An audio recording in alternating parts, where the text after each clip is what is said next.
मऊ से बड़ी खबर। अपनी जनता पार्टी की संविधान सम्मान और जनहित हुंकार यात्रा के दौरान राष्ट्रीय अध्यक्ष स्वामी प्रसाद मौर्य ने भाजपा और समाजवादी पार्टी पर बोला जारदार हमला।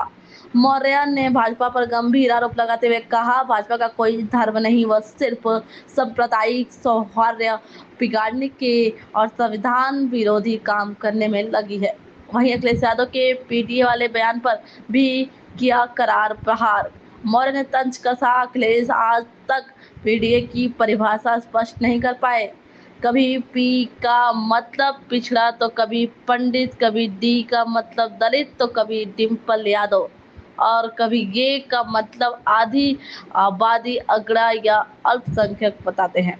आपको बता दें कि मौर्य ने समाजवादी पार्टी पर भी निशाना साधते हुए कहा, सपा अपनी नीतियों से भटक चुकी है, उसे अपने मूल सिद्धांतों पर लौटना होगा।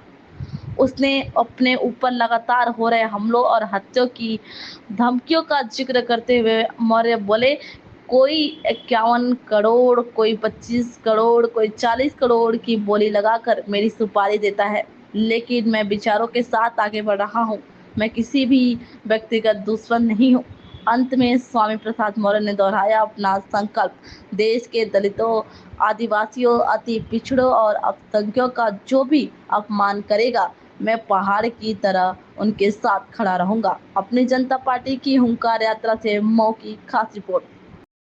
महिलाएं बन रही हैं, बल्कि ये इसकी आग की चपेट में और लोग भी आ रहे हैं।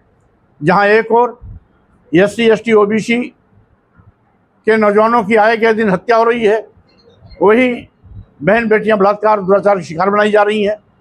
अपराधियों के खिलाफ कड़ी कार्रवाई करने के बजाय सत्ता पक्ष अपराधियों को बचाने में पूरी ताकत लगाता है, क्योंकि ये गुंडे, माफिया, अपराधी, अराजक तत्व कहीं ना कहीं सत्ता पोषित हैं। इसीलिए सत्ता उन्हें बचाने के पाप करती है। और जंगल राज की आग में आज भाजपा के भी नेता झुलसना शुरू हो गए हैं। अब क्या अभी भी गाजीपुर में एक थाने में एक भाजपा कार्यकर्ता की मौत, लखनऊ स्थित एक जाने माने प्रतिष्ठित कॉलेज में एबीवीपी के छात्रों पर लाठीचार्ज। अभी अभी जब मैं 16 सितंबर को बनारस में था, तो वहाँ कलेक्ट्रेट कचहरी परिसर में बड़े पैमाने पर वकीलों और पुलिस कर्मियों में हाथापाई, मारपीट, जिसमें एक दरोगा बुरी तरह घायल भी हुआ। और इस तरीके से आज योगी सरकार, मोदी सरकार चाय बेचने वाले के नाम पर उन्होंने जनता को वोट मांगा था, लेकिन वो चाय बेचने वाला बेटा आज देश बेच रहा है। जब से मोदी जी प्रधानमंत्री बने, देश के सभी बंदरगाह, एयरपोर्ट, एयर इंडिया, बहुतेरे रेलवे स्टेशन, कई दर्जन ट्रेनें, यहाँ तक कि LIC जैसी बड़ी संस्था, इन बड़े बड़े थैलीशाहों को कौड़ियों के भाव बेच दिया गया। आज इससे लगता है कि वो सरकारी विभाग, संस्थान, प्रतिष्ठान जिसमें देश के नौजवानों को सरकारी नौकरियां मिलने की उम्मीदें हुआ करती थी,